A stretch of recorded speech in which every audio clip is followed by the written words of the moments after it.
$3 लाख की salary, Google जैसी company, US में सेटल्ड लाइफ, सब कुछ होने के बावजूद भी एक इंडियन प्रोफेशनल ने ये सब छोड़कर दुबई शिफ्ट होने का फैसला लिया। और ये डिसीजन सिर्फ जॉब चेंज नहीं बल्कि माइंड सेट शिफ्ट को दिखाता है। आज इस वीडियो में हम समझेंगे उन्होंने ऐसा क्यों किया है, यूएस लाइफ में क्या लिमिटेशंस महसूस हुई, वीजा और वर्क रूल्स कैसे रोल प्ले करते हैं और इंडियन प्रोफेशनल्स के लिए इसमें क्या सीख छिपी है। तो चलिए फिर जल्दी से वीडियो को स्टार्ट कर देते हैं। हाय, मेरा नाम है वर्षा दुबे और आप मुझे देख रहे हैं एनबीटी टेक एड पर। ये कहानी है तनुपुरी की, जो शिकागो में अपने हस्बैंड और छोटे बच्चे के साथ रह रही थी। उनके पास गूगल की जॉब थी, अच्छी इनकम थी, घर था, यानी आउटवर्डली सब कुछ परफेक्ट लग रहा था। खुद उनके वर्ड्स में लाइफ वाज ऑलमोस्ट परफेक्ट, लेकिन इसी परफेक्शन के बीच उन्होंने एक ऐसी कमी महसूस की जो फाइनेंशियल नहीं थी।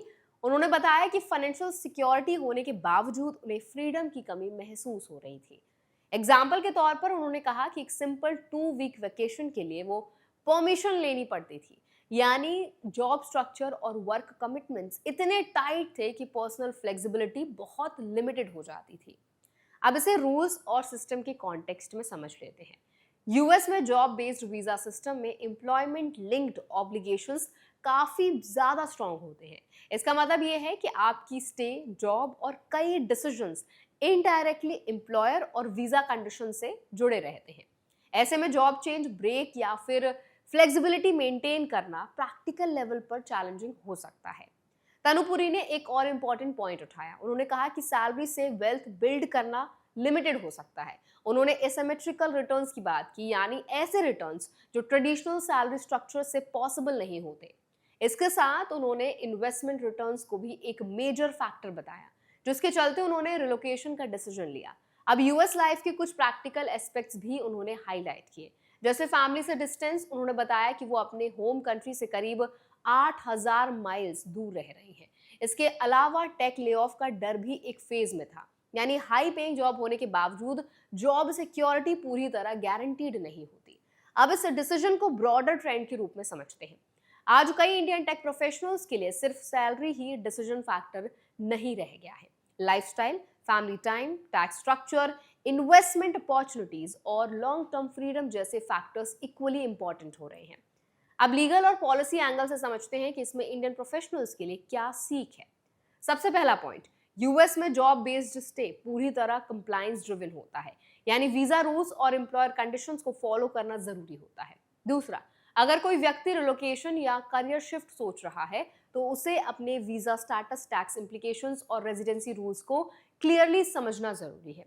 तीसरी बात, फाइनेंशियल प्लानिंग सिर्फ सैलरी पर डिपेंडेंट नहीं होनी चाहिए।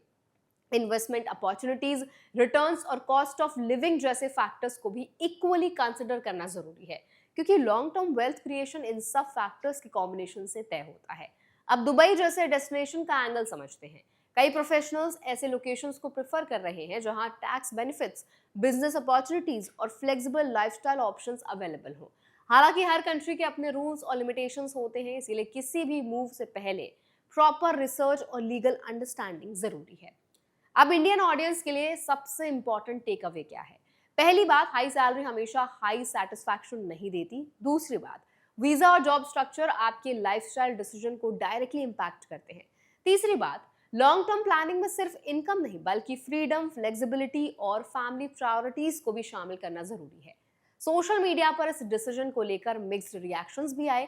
कई लोगों ने इसे रियल फ्रीडम की तरफ कदम बताया, तो कुछ यूजर्स ने कहा कि लाइफ का अल्टीमेट गोल वही होना चाहिए जहां आप बिना रिस्ट्रिक्शन के अपने चॉइसेस को फॉलो कर सके। तो अब इस पूरी कहानी पर आप क्या राय रखते हैं? आपका क्या फीडबैक है? आपका क्या रिएक्शन होना चाहिए इस टाइम? हमें कमेंट्स में जरूर बताएं। ऐसे और वीडियोस के लिए, अपडेट्स के लिए, इन्फॉर्मेशन के लिए हमारे चैनल एनबीटी टेक एड को भी जरूर सब्सक्राइब करें।